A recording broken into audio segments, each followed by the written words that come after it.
As many of you know, Deadlock news and leaks are a big part of my channel, and I often like to discuss and showcase what updates could be coming to Deadlock in the future. About 2 weeks ago, I was given a great opportunity to personally interview some of Deadlock's biggest leakers, and ask them some questions that the community wants answers to. Leakers like Minesweeper and MRAC are people that the community frequently look to when it comes to new Deadlock info and leaks, and these are exactly the two people that I got to interview. So in today's video, I'm going to share all the information that I gathered from them with all of you.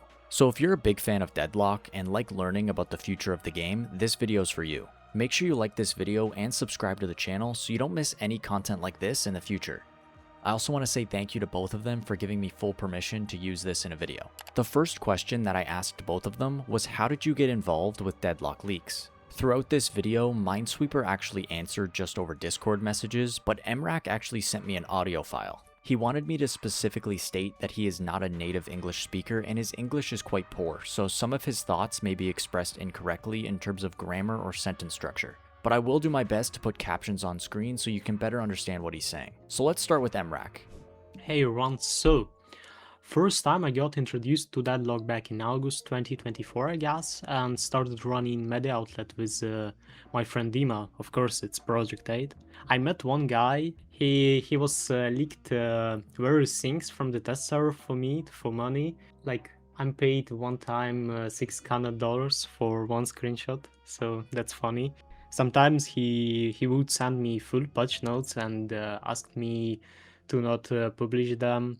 We only published a small fraction of the patch note, the most interesting stuff, I guess. So that was MRAC, and he's actually one of the owners of Deadlock Project 8, which is a Twitter account that I often refer to in my videos. And now that you know a little bit about him and how he got into Deadlock leaks, let's now talk about Minesweeper. When I asked Minesweeper how did he get into Deadlock leaks, this was his response. I am a motion graphics / VFX artist, and when I got access to Deadlock in 2024, I completely dropped every game I was playing and became completely obsessed. Since then, I've made a lot of friends in the scene, and a few of them had access to the test server, and they would send me info from time to time. Gradually, I started posting it on Discord, but when some people started screenshotting it for personal gain, I decided to start posting it on my Twitter. So now that we know the background of these leakers a little bit better, let's get into some of the interesting questions. The first real question that I had for both of them is, what is the test server? There's a lot of community misunderstanding when it comes to the test server and what exactly it is. So I wanted to ask both of them for further clarification about what this test server is. Originally, our version was a test server, but because of the Valve system, they had to create another server when the game went in the semi-public in 2024. We know for a fact that in the past, any member could invite their friends to the test server, and Valve would revive their application and approve or deny it. Of course, the difference is that there are only around 100 people on the test server. In 2025, according to my info, there are over 90 players. Of course, NA players, but there are also some people from Asia, Australia, and some people from Brazil and neighboring countries. Sure, there are European people, but only a small number. This is what Minesweeper had to say. He says that the test server is a playtest branch for Deadlock that started in around January of 2025 as a response to the growing player count and the player base's inability to keep up with the bi-weekly testing changes that used to happen in mid-2024. From my understanding, the Deadlock test server or experimental branch is essentially what we would have been playing on in 2024. But nowadays, there's very few people that have access to this version, and they are very strict about who they let in. My follow-up question was, how do people get invited to this test server? Minesweeper said that it initially functioned the same as May 2024 Deadlock, where you had to be invited by a dev. Then you could nominate people to test as well. But since then, the system has changed. Now you have to be voted in by a tester and approved by a committee. So then I asked, what do most players misunderstand about the test server? Because I know a lot of the community thinks that this test server is just full of streamers and content creators that are dictating what happens to the live game. So I wanted Minesweeper and MRAC to explain exactly what's happening here. What players misunderstand is that the test server players do not dedicate the fate of the live version. Valve always making the final decisions. There have been situations where they gave it to the newbies from the test server. For example, they changed the impact of the lifesteal items and abilities because test server players didn't understand the importance of anti-heal and active items. There are a lot of stupid changes like that.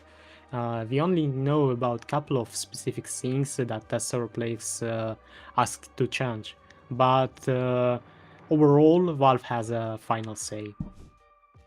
Minesweeper says that the test server is about 6 months ahead of the actual game and functions like May 2024 Deadlock, with very strict playtesting schedules. You have to request for people to come online and find 12 people to play a match. There will always be games during the playtesting sessions as the devs kind of force you to play in those windows.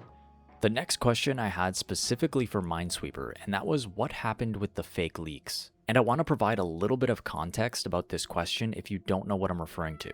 So if you remember a few months ago, we had this leaked hero named Mr. Ripper or Graph that was initially leaked by Minesweeper. Just a couple weeks after the initial rumor and leak, this hero was proven to be fake and AI generated. And then a couple months went by and Minesweeper put out this tweet. On June 12th, he says that we just confirmed one of the leaks were fake, so I'm gonna assume all of it was. An elaborate plan plus multiple alt accounts plus multiple AI fakes and mods between people I would have considered friends or at least acquaintances. You people are freaks for this honestly, but I'm throwing in the towel here. Let's just wait patiently for this update. So that's what this question is about. I wanted Minesweeper to explain exactly what happened with these fake leaks over the past few months. This is what he had to say.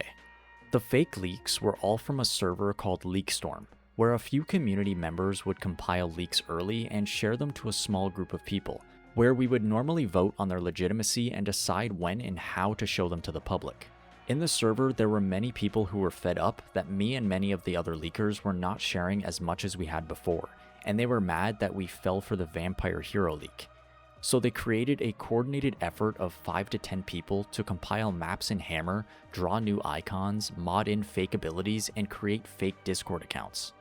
I normally wouldn't fall so easily for stuff like this, as I usually grill these random people giving me leaks on things that they should know as testers or friends of testers. However, this got past me since the knowledge I used to test these anonymous sources was knowledge that was public to the people in LeakStorm.